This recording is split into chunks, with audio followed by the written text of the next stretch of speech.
இந்த வருஷம் வேலண்டைன்ஸ் டேக்கு வந்து 2 பப்ளிகேஷன் இப்போ வரைக்கும் ஆஃபர்ஸ் வந்து சொல்லியிருக்காங்க. ஃபஸ்ட்டு வந்து எதிர்வெளியீடு. அவங்க வந்து 25% ஆஃபர் சொல்லியிருக்காங்க.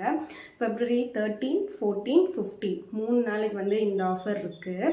நான் லாஸ்ட் டைமே இந்த மாதிரி ஆஃபர் 25% போடும்போது தான் வாங்கினேன். 1000க்கு மேலே வாங்கினா வந்து ஃப்ரீ ஷிப்பிங்குமே பண்ணுவாங்க. ஸோ நீங்கள் 2 பேர் கூட சேர்ந்து வாங்கிக்கலாம். அதுக்கப்புறம் கூட நீங்கள் புக் எக்ஸ்சேஞ்ச் பண்ணுற மாதிரி இருந்தால் கூட பண்ணிக்கலாம். நான் லாஸ்ட் டைம் அந்த மாதிரி தான் வாங்கினேன். அடுத்தது வந்து தேஷாந்திரி பதிப்பகம். அவங்களுமே வந்து இந்த வருஷம் 15% ஆஃப் கொடுக்குறாங்க. எப்போ இருந்துன்னு பார்த்தோம்னா Feb 6லேருந்தே ஸ்டார்ட் ஆயிடுச்சு. Feb 6லேருந்தே Feb 15 வரைக்கும் சொல்லியிருக்காங்க. அங்கேயும் 15% ஆஃபர் இருக்குது. எஸ்ராவுடைய புத்தகங்கள் வேணும்னா அங்கேயுமே வாங்கிக்கலாம். இந்த மாதிரி ஆப்பர்ச்சுனிட்டி டிஸ்கவுண்ட்ஸ் வரும்போது வாங்கிட்டால் நமக்கு கொஞ்சம் சேவ் ஆகும். ஏன்னா புக் ஃபேரில் வந்து 10% தான் கொடுக்குறாங்க.